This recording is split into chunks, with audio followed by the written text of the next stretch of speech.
Haleluya.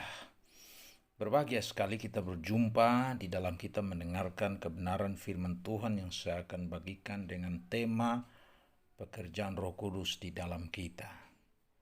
Firman Tuhan dalam Roma pasal 8 ayat 26 dan 27 berkata, demikian juga Roh membantu kita dalam kelemahan kita sebab kita tidak tahu bagaimana sebenarnya harus berdoa.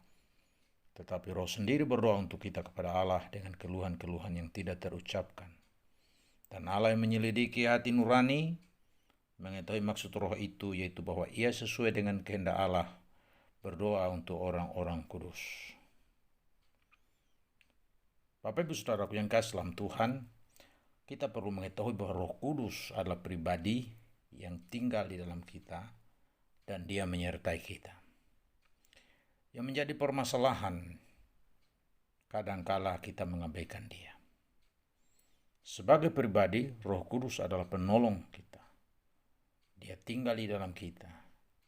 Dia yang menghubungkan kita dengan Bapa di surga melalui Tuhan kita Yesus Kristus. Bagaimana Roh Kudus bekerja di dalam kita? Kita perhatikan beberapa hal. Pertama, Roh Kudus berdoa bagi kita dengan kekuatan kuasanya yang dahsyat. Firman Tuhan berkata demikian juga Roh membantu kita dalam kelemahan kita. Perlu kita menyadari bahwa kita adalah manusia yang lemah. Dan karena itulah Roh Kudus yang membantu kita di tengah kelemahan kita. Saat kita lelah, tidak berdaya, Roh Kuduslah yang memberikan kepada kita kekuatan yang kita butuhkan dengan kekuatan kuasanya yang dahsyat itu.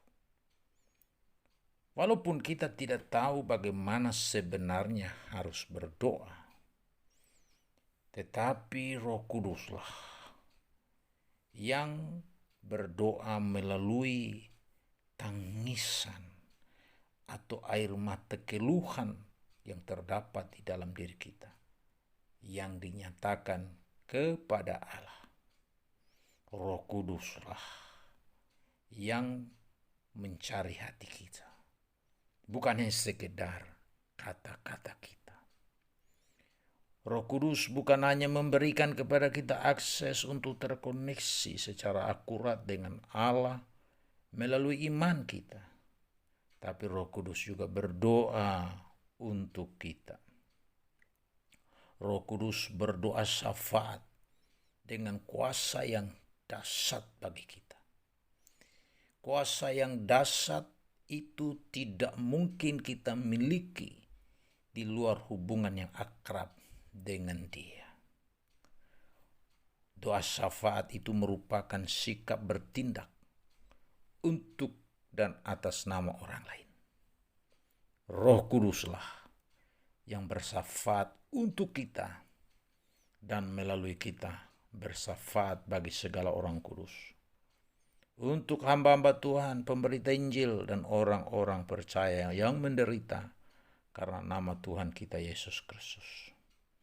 Itulah juga yang diungkapkan oleh Rasul Paulus kepada jemaat yang ada di Efesus, yang tertulis dalam Efesus 6 ayat 18-20. Dalam segala doa dan permohonan, berdoalah setiap waktu di dalam roh, dan berjaga-jagalah di dalam doamu itu dengan permohonan yang tak putus-putusnya untuk segala orang kudus. Juga untuk aku, supaya kepadaku jika aku membuka mulutku dikaruniakan perkataan yang benar, agar dengan keberanian aku memberitakan rahasia Injil yang kulayani sebagai utusan yang dipenjarakan. Berdoalah supaya dengan keberanian aku menyatakannya sebagaimana seharusnya aku berbicara. Yang kedua, Roh Kudus mengaruniakan pengetahuan ilahi. Sebab kita tidak tahu bagaimana seharusnya berdoa. Tapi Roh Kudus berdoa untuk kita kepada Allah dengan keluhan-keluhan yang tidak terucapkan. Kita harus menyadari bahwa kita ini manusia yang terbatas. Dan karena keterbatasan kita, kita tidak memiliki pengetahuan ilahi yang sempurna. Seperti yang dimiliki oleh Roh Kudus untuk memecahkan berbagai permasalahan dan pergumulan yang kita hadapi di dunia ini. Karena itu Alkitab berkata, sebab kita tidak tahu, berarti kita tidak memiliki pengetahuan ilahi hikmat ilahi, kebijaksanaan ilahi. Ada saat dalam perjalanan hidup kita ini, jiwa kita benar-benar tertekan. Bahkan kita tidak punya kata-kata yang bisa diucapkan. Di tengah-tengah tekanan yang begitu berat yang kita alami dalam kehidupan kita ini. Saat itulah Roh Kudus memberikan kepada kita pengetahuan. Memberikan kepada kita hikmat ilahi.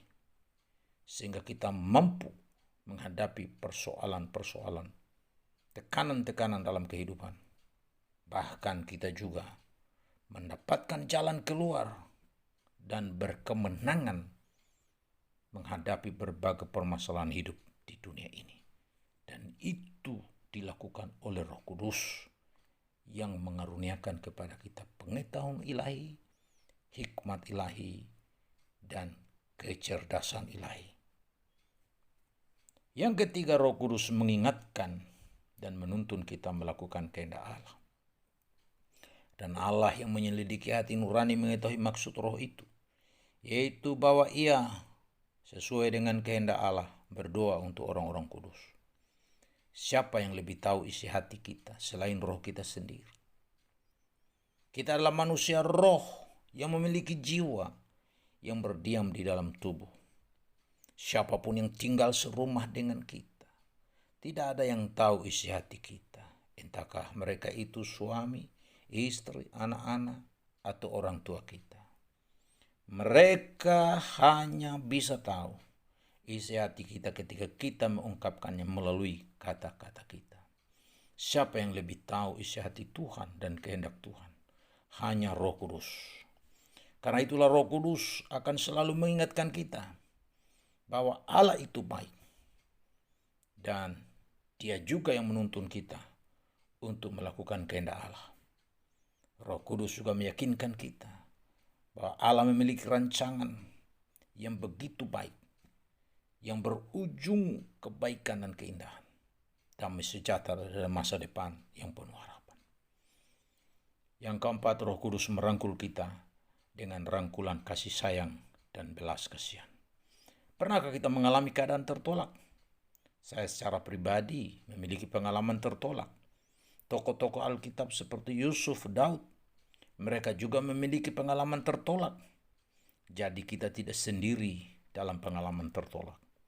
Mazmur Daud berkata, sekalipun ayahku dan ibuku meninggalkan aku, namun Tuhan menyambut aku. Tuhan Yesus berkata, dan barang siapa datang kepadaku, ia tidak akan kubuang. Dia tidak akan pernah menolak kita pada saat kita datang kepada Tuhan. Roma 5 ayat 5 berkata, dan pengharapan tidak mengecewakan karena kasih Allah telah dicurahkan di dalam hati kita oleh Roh Kudus yang telah dikaruniakan kepada kita. Roh Kudus tidak akan pernah meninggalkan kita, kecuali kita yang mengabaikan dan meninggalkan Roh Kudus. Roh Kudus begitu mengasihi kita. Dengan kasih-Nya yang besar itulah Roh Kudus berkomunikasi dengan Allah Bapa atas nama kita melalui Tuhan Yesus Kristus. Waktu kita mengalami keadaan tertolak, kekeringan dan kekosongan, kita tidak tahu lagi harus berbuat apa. Tapi Roh Kudus tahu apa yang kita butuhkan. Kita butuh rangkulan kasih sayang. Kita butuh pelukan yang penuh belas kasihan dari Roh Kudus yang telah mencurahkan kasih Allah ke dalam hati kita. Roh Kudus yang merangkul kita dengan rangkulannya yang penuh kasih sayang. Dia yang memeluk kita dengan kasih yang sejati. Roh Kudus yang ada di dalam kita, yang tinggal di dalam kita, yang hidup di dalam kita, yang menyertai kita. Sehingga tidak ada apapun di atas, di bumi dan di bawah bumi, baik maut maupun hidup, baik malaikat-malaikat maupun pemerintah-pemerintah, baik yang ada sekarang maupun yang akan datang, atau kuasa-kuasa, baik yang di atas maupun yang di bawah, ataupun sesuatu makhluk lain yang dapat memisahkan kita dari kasih Allah yang ada di dalam Kristus Yesus Tuhan kita. Percayalah, ketika kita sedang merasa tertolak, Roh Kudus Dia ada dalam kita, Dia memeluk kita Dia yang merangkul kita dengan rangkulan kasih sayang, dengan rangkulan belas kasihan. Karena itu mari kita pasrahkan hidup kita kepada Dia dan membiarkan diri kita untuk